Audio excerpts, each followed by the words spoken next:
Hi all. ഇന്ന് നമ്മൾ നോക്കാൻ പോകുന്നത് ബീറ്റ് ഫോറസ്റ്റ് ഓഫീസറുടെ ജോബ് പ്രൊഫൈലാണ്. നമ്മൾ ഔട്ട്ഡോർ നിന്നുകൊണ്ടാണ് ഇന്ന് വീഡിയോ ചെയ്യുന്നത്. അപ്പം ചിലപ്പോൾ അതിൻ്റെ ഓഡിയോ ക്വാളിറ്റീനെ ഒന്ന് അഫക്റ്റ് ചെയ്യാൻ ചാൻസ് ഉണ്ട്. അപ്പോൾ എല്ലാവരും ക്ഷമിക്കുക. ബീറ്റ് ഫോറസ്റ്റ് ഓഫീസറുടെ സാലറി, പ്രൊമോഷൻ, ജോബ് നേച്ചർ, അതുപോലെ തന്നെ എന്തൊക്കെ റിസ്ക് ആണുള്ളത്, ഇത്തരം കാര്യങ്ങളാണ് നമ്മൾ ഇന്നത്തെ വീഡിയോയിൽ നോക്കാൻ പോകുന്നത്. അപ്പോൾ അതിനു മുമ്പ് നമുക്ക് ജസ്റ്റ് ഒരു വിഷ്വൽ കാണാം. നിങ്ങൾ ഇങ്ങനത്തേക്ക് ഒരു വ്യൂവും ഇങ്ങനത്തേക്ക് ഒരു സ്ഥലമൊക്കെ ഇഷ്ടപ്പെടുന്നതാണ്, ട്രക്കിംഗ് ഒക്കെ ഇഷ്ടപ്പെടുന്ന ഒരാളാണെങ്കിൽ നിങ്ങളെ സംബന്ധിച്ചിടത്തോളം ഏറ്റവും സ്യൂട്ടായിട്ടുള്ള യൂണിഫോം ജോലിയായിരിക്കും ബീറ്റ് ഫോറസ്റ്റ് ഓഫീസറുടേത്. അപ്പോൾ ഇങ്ങനെയൊക്കെയുള്ള വ്യൂവും കാര്യങ്ങളൊക്കെ നമുക്ക് ഡെയിലി എൻജോയ് ചെയ്യാൻ പറ്റും. ജോലി എന്നുള്ളൊരു ഫീൽ നമുക്ക് ചിലപ്പോൾ ഉണ്ടാകത്തില്ല ഇതൊക്കെ ഇഷ്ടപ്പെട്ട് ചെയ്യുവാണെങ്കിൽ. അപ്പോൾ അത്രയധികം അടിപൊളിയായിട്ടുള്ളൊരു വർക്ക് അറ്റ്മോസ്ഫിയറുള്ളൊരു ജോലിയാണ് ബീറ്റ് ഫോറസ്റ്റ് ഓഫീസറിൻ്റേത്. അപ്പോൾ നമ്മൾ കഴിഞ്ഞ വിഷ്വൽ ക്ലിപ്പിലൂടെ കണ്ടത് ഇടുക്കി ജില്ലയിൽ വരുന്ന ഒരു ഫോറസ്റ്റ് ലാൻഡാണ്. അപ്പോൾ ഇതുപോലത്തെ അടിപൊളി സ്ഥലത്ത് നിങ്ങൾക്ക് എൻജോയ് ചെയ്ത് ജോലി ചെയ്യാൻ പറ്റുന്നൊരു സാധ്യതയാണ് നമുക്ക് ബീറ്റ് ഫോറസ്റ്റ് ഓഫീസറിലൂടെ കിട്ടുന്നത്. അപ്പോൾ നമുക്ക് ബീറ്റ് ഫോറസ്റ്റ് ഓഫീസറിൻ്റെ സാലറിയും കാര്യങ്ങളൊക്കെ നമുക്ക് നോക്കാം. അപ്പോൾ നമ്മൾ നേരത്തെ പറഞ്ഞ പോലെ എക്സൈസിലെയും പ്രിസണിലെയും പോലെ തന്നെ ബീറ്റ് ഫോറസ്റ്റ് ഓഫീസറായിട്ട് ജോലി കയറുന്ന ഒരാളുടെ ബേസിക് പേ എന്ന് പറയുന്നതും 27,900 ആയിരിക്കും. നമ്മൾ നേരത്തെ പറഞ്ഞ പോലെ തന്നെ ഒരുപാട് ഡിഡക്ഷൻസും അലവൻസും കാര്യങ്ങളെല്ലാം നിങ്ങൾക്ക് ലഭിക്കും. അപ്പോൾ നിങ്ങൾ എത്രത്തോളം ഡിഡക്ഷൻസ് വെച്ചിട്ടുണ്ട് അല്ലെങ്കിൽ എത്രത്തോളം അലവൻസ് നിങ്ങൾക്ക് ലഭിക്കുന്നു എന്നതിനെ ബേസ് ചെയ്തിട്ടായിരിക്കും നിങ്ങളുടെ ഇൻഹാൻഡ് സാലറി വരുന്നത്. എന്നിരുന്നാൽ പോലും നിങ്ങൾ ജോലിയിൽ പ്രവേശിക്കുന്ന ഒരാൾക്ക്, ഒരു ബീറ്റ് ഫോറസ്റ്റ് ഓഫീസറായിട്ട് ജോലിയിൽ കയറുന്ന ഒരാൾക്ക് ഏകദേശം ഒരു 31,000-ത്തിനടുത്ത് നമുക്ക് സ്റ്റാർട്ടിങ് തന്നെ സാലറി ലഭിക്കുന്നതായിരിക്കും.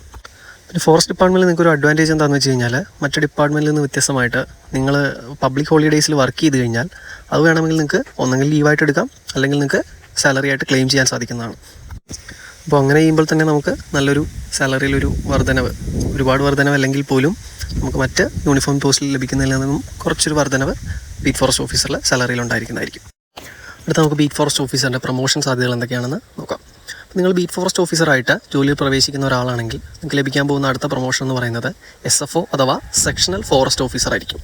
അതായത് നമുക്ക് ഒരു സ്റ്റാർ വെച്ചിട്ടുള്ള ഒരു പോസ്റ്റാണ് അല്ലേ. നമുക്ക് SFO ആകുമ്പോഴത്തേക്കും നമുക്ക് ഷോൾഡറിൽ എന്ത് ചെയ്യാൻ പറ്റും, ഒരു സ്റ്റാർ വെക്കാനായിട്ട് പറ്റും. പോലീസിലൊക്കെ പറഞ്ഞു കഴിഞ്ഞാൽ ASC റാങ്കിന് സമാനമാണ്, പക്ഷേ അത്രയും സാലറി ഉണ്ടായിരിക്കത്തില്ല. എന്നിരുന്നാൽ പോലും നമുക്ക് എന്ത് ചെയ്യാൻ പറ്റും, ഫസ്റ്റ് പ്രൊമോഷനിൽ തന്നെ സ്റ്റാർ ലഭിക്കുക എന്നുള്ളത് ബീറ്റ് ഫോറസ്റ്റ് ഓഫീസർ ഒരു പ്രത്യേകതയാണ്. മറ്റൊരു ഡിപ്പാർട്ട്മെൻറ്റ് നോക്കിക്കഴിഞ്ഞാലും പ്രത്യേകിച്ച് പുരുഷന്മാർക്ക് ഫസ്റ്റ് പ്രൊമോഷനിൽ തന്നെ സ്റ്റാർ വെക്കാൻ പറ്റുന്ന ഒരു ഓപ്പർച്യൂണിറ്റി മറ്റു വേറൊരു യൂണിഫോം പോസ്റ്റുകളിൽ നിങ്ങൾക്ക് കാണാനായിട്ട് സാധിക്കത്തില്ല. SFOയിൽ നിന്ന് നിങ്ങൾക്ക് ലഭിക്കാൻ പോകുന്ന അടുത്ത പ്രൊമോഷൻ എന്ന് പറയുന്നത് ഡെപ്യൂട്ടി RFO അഥവാ ഡെപ്യൂട്ടി റേഞ്ച് ഫോറസ്റ്റ് ഓഫീസർ എന്ന തസ്തികയിലേക്കാണ്.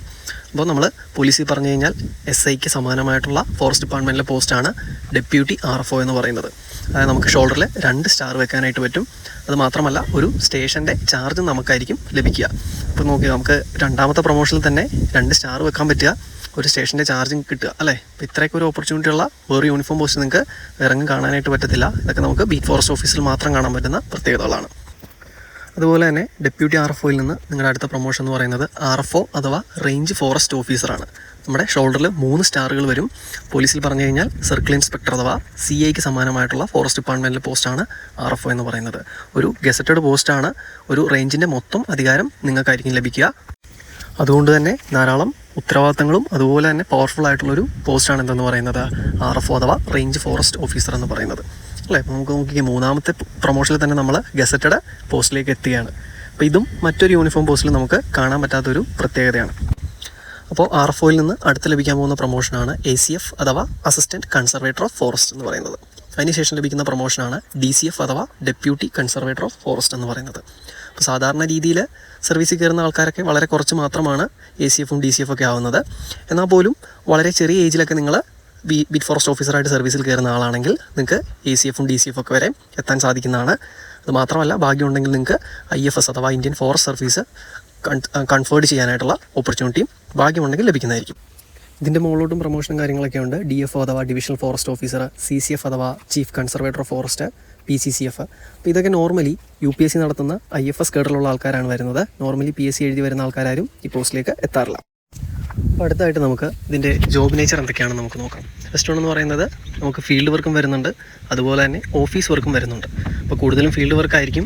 അതുകൊണ്ട് തന്നെ നമുക്ക് ഈ ഒരു സ്ഥലത്തൊക്കെ ഇരുന്ന് വർക്ക് ചെയ്യുന്നത് ഇഷ്ടമല്ലാത്ത ആൾക്കാർക്ക് കുറച്ചുകൂടെ സ്യൂട്ടായിരിക്കും. പിന്നെ എപ്പോഴും പുറത്തൊക്കെ പോയി വർക്ക് ചെയ്യാൻ ബുദ്ധിമുട്ടുള്ള ആൾക്കാരെ സംബന്ധിച്ചിടത്തോളം അതൊരു ബുദ്ധിമുട്ടായിട്ടും ചിലപ്പോൾ തോന്നാം. മറ്റ് യൂണിഫോം പോസ്റ്റുകളെ സംബന്ധിച്ചിടത്തോളം നല്ലൊരു വർക്ക് അറ്റ്മോസ്ഫിയറാണ് ബീറ്റ് ഫോറസ്റ്റ് ഓഫീസർ ജോലിക്ക് ഉള്ളത്. നിങ്ങൾ ആ വിഷ്വൽ കണ്ടിട്ടുണ്ടാവും. അപ്പോൾ ഇത്രയും മനോഹരമായിട്ടുള്ള വിഷ്വൽ ബ്യൂട്ടിയുള്ള സ്ഥലങ്ങളിലൊക്കെ നമുക്ക് എന്ത് ചെയ്യാൻ പറ്റും, വർക്ക് ചെയ്യാനായിട്ട് സാധിക്കും. ഇവിടെയൊക്കെ ഫീൽഡ് വിസിറ്റ് നടത്തുക എന്ന് പറഞ്ഞു കഴിഞ്ഞാൽ അത് ഇഷ്ടപ്പെടുന്ന ആൾക്കാർക്ക് വളരെയധികം എൻജോയ്മെൻ്റ് ആയിരിക്കും. പിന്നെ ബീറ്റ് ഫോറസ്റ്റ് ഓഫീസറെ സംബന്ധിച്ചിടത്തോളം ഡ്യൂട്ടി ടൈം എന്ന് പറയുന്നത് 24 hours ആണ്. അതായത് ഒരു ദിവസം ത്രൂ ഔട്ട് നിങ്ങൾ ഡ്യൂട്ടിയിലായിരിക്കും. അപ്പോൾ അതൊരു വലിയ റെസ്പോൺസിബിലിറ്റിയാണ്. കാരണം മറ്റ് ജോലികളെ പോലെ നമുക്ക് ഡ്യൂട്ടി ടൈം കഴിയുന്നില്ല എന്നുള്ളത് ഒരു ബുദ്ധിമുട്ടാണ്. പിന്നെ സ്ട്രെസ്സിനെ സംബന്ധിച്ചിടത്തോളം മറ്റ് യൂണിഫോം ജോലിയെ സംബന്ധിച്ച് അത്രയും ഒരു സ്ട്രെസ്സും കാര്യങ്ങളൊന്നും ബീറ്റ് ഫോറസ്റ്റ് ഓഫീസർ ജോലിക്ക് ഉണ്ടായിരിക്കത്തില്ല. കാരണം നമ്മൾ വർക്ക് ചെയ്യുന്ന അതുപോലത്തെ ഒരു കാം ആൻഡ് ക്വയറ്റ് ആയിട്ടുള്ള ഒരു വർക്ക് അറ്റ്മോസ്ഫിയറിലായതുകൊണ്ട് തന്നെ മെൻ്റലി നല്ല പീസായിരിക്കും. പിന്നെ നമ്മുടെ ജോലി നമ്മൾ ഉത്തരവാദിത്തോടെ ചെയ്ത് തീർക്കാമെങ്കിൽ സ്ട്രെസ്സും കാര്യങ്ങളെല്ലാം ഒരു പരിധിവരെ ഇല്ലയെന്ന് തന്നെ നമുക്ക് പറയാൻ സാധിക്കും. പിന്നെ മറ്റൊരു പ്രത്യേകത എന്ന് പറയുന്നത് ബീറ്റ് ഫോറസ്റ്റ് ഓഫീസറുടെ ജോലി എന്ന് പറയുന്നത് ടീം വർക്കാണ്. നിങ്ങൾക്ക് ഒറ്റക്കൊരു കാര്യം ഒരിക്കലും ചെയ്യാൻ പറ്റത്തില്ല. നിങ്ങൾക്ക് എപ്പോഴും ഒരു ടീം വർക്കായിട്ട് മാത്രമേ ഡ്യൂട്ടി ചെയ്യാൻ പറ്റുള്ളൂ. അതുമാത്രമല്ല നല്ലൊരു ടീമാണ് നിങ്ങൾക്ക് ലഭിക്കുന്നതെങ്കിൽ വളരെയധികം എൻജോയ് ചെയ്ത് ഹാപ്പി ആയിട്ടൊക്കെ നമുക്ക് ചില്ലായിട്ട് നമുക്ക് ജോലി ചെയ്യാൻ പറ്റുന്ന ഒരു വർക്ക് അറ്റ്മോസ്ഫിയറാണ് ബീറ്റ് ഫോറസ്റ്റ് ഓഫീസർ ജോലിക്കുള്ളത്. അപ്പോൾ എന്തൊക്കെ റിസ്ക്കാണ് ബീറ്റ് ഫോറസ്റ്റ് ഓഫീസർ ജോലിക്കുള്ളതെന്ന് നമുക്ക് ജസ്റ്റ് ഒന്ന് നോക്കാം. അപ്പോൾ ഫോറസ്റ്റ് ഡിപ്പാർട്ട്മെൻറ്റ് നിലവിൽ നേരിടുന്ന ഏറ്റവും വലിയ പ്രശ്നം എന്ന് പറയുന്നത് ഹ്യൂമൻ വൈൽഡ് ലൈഫ് കോൺഫ്ലിക്റ്റ് ആണ്. ഒന്നുമില്ല, കാട്ടിലുള്ള മൃഗങ്ങൾ മുഴുവൻ എന്ത് ചെയ്യുന്നു, നാട്ടിലേക്ക് ഇറങ്ങുന്നു. അപ്പോൾ അത് വലിയൊരു പ്രശ്നത്തിന് കാരണമാവുന്നു. ഇപ്പോൾ നമ്മൾ പത്രത്തിലൊക്കെ കാണുന്നുണ്ടാവും ആന ആക്രമിച്ചുള്ള മരണം, അതുപോലെ തന്നെ കടുവ, പുലി ഇങ്ങനെയുള്ള സാധനങ്ങളൊക്കെ നാട്ടിലോട്ട് ഇറങ്ങുന്നത് മനുഷ്യർക്ക് ത്രെട്ടായിരിക്കുകയാണ്. അപ്പോൾ ഇത് ഹാൻഡിൽ ചെയ്യുക എന്നുള്ളത് ഫോറസ്റ്റ് ഡിപ്പാർട്ട്മെൻറ്റിൻ്റെ ഉത്തരവാദിത്തമാണ്. അപ്പോൾ അതുകൊണ്ട് തന്നെ അതൊരു വലിയ റിസ്ക് ആയിട്ട് മാറിയിട്ടുണ്ട്. നമ്മുടെ ജോലി സംബന്ധമായിട്ട് ഏറ്റവും വലിയൊരു ടാസ്ക്കാണ് ഈ ഹ്യൂമൻ വൈൽഡ് ലൈഫ് കോൺഫ്ലിക്റ്റ് കുറക്കുക എന്നുള്ളത്. അടുത്തത് ലൈഫ് റിസ്ക്കാണ്. അപ്പോൾ നമുക്കറിയാം നമ്മൾ കാട്ടിൽ പോകുമ്പോഴത്തേക്കും നമ്മളെ സംബന്ധിച്ചിടത്തോളം പ്രത്യേകിച്ച് പ്രൊട്ടക്ഷനോ കാര്യങ്ങളോ ഒന്നും ഇല്ല. നമുക്കറിയാം കാടെന്ന് പറയുന്നത് ഇഷ്ടംപോലെ വൈൽഡ് ആനിമൽസ് ഉള്ളതാണ്. പാമ്പ്, ആന, പുലി, കടുവ. അപ്പോൾ ഇങ്ങനെയുള്ള സ്ഥലത്ത് ജോലി ചെയ്യുമ്പോൾ നമ്മുടെ ലൈഫിനും അതിൻ്റേതായ റിസ്ക് ഉണ്ടായിരിക്കും. അപ്പോൾ അതൊരു പ്രോബ്ലമാണ്. അതുപോലെ തന്നെ മറ്റൊരു പ്രോബ്ലമാണ് 24 hours ഡ്യൂട്ടി. നമുക്ക് മറ്റ് സർവീസുകളെ പോലെ നമ്മുടെ ഒരു ഡ്യൂട്ടി ടൈം നമുക്ക് എന്ത് ചെയ്യുന്നില്ല, കഴിയുന്നില്ല. നമ്മൾ ത്രൂ ഔട്ട് ദ ഡേയും ഡ്യൂട്ടിയിലായതുകൊണ്ട് തന്നെ ആ ദിവസം എന്ത് സംഭവിച്ചാലും നമുക്ക് റെസ്പോൺസിബിലിറ്റി ഉണ്ടായിരിക്കും. അപ്പം അതും ഒരു പ്രശ്നമാണ് ബീറ്റ് ഫോറസ്റ്റ് ഓഫീസർ ജോലിയുടേത്. മറ്റൊരു പ്രശ്നം എന്ന് പറയുന്നത് കമ്മ്യൂണിക്കേഷൻ പ്രോബ്ലമാണ്.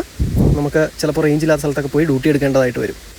അപ്പോൾ റേഞ്ചും കാര്യങ്ങളും ഇല്ലാത്ത ഉൾക്കാട്ടിലൊക്കെയാണ് നമ്മൾ ക്യാമ്പ് ചെയ്യുന്നതെങ്കിൽ ചിലപ്പോൾ നമുക്ക് നമ്മുടെ ഫ്രണ്ട്സായിട്ടോ അല്ലെങ്കിൽ റിലേറ്റീവ്സായിട്ടൊക്കെ നമുക്കൊരു കമ്മ്യൂണിക്കേഷൻ പ്രോബ്ലം വരാൻ ചാൻസ് ഉണ്ട്. കാരണം നമ്മൾ ആ ക്യാമ്പിൽ നിന്ന് വെളിയിൽ വന്നു കഴിഞ്ഞാൽ മാത്രമേ നമുക്ക് ഫോൺ ത്രൂ ഒക്കെ ആണെങ്കിലും ആൾക്കാരായിട്ട് ബന്ധപ്പെടാൻ സാധിക്കുകയുള്ളൂ. അപ്പോൾ നമുക്കറിയാം കാട്ടിൽ റേഞ്ചോ നെറ്റ്വർക്കോ അങ്ങനെയുള്ള ഒരു കാര്യങ്ങളും അവൈലബിൾ ആയിരിക്കത്തില്ല. അപ്പോൾ അതൊക്കെ ഒരു ജോലിയുടെ പോരായ്മകളാണ്.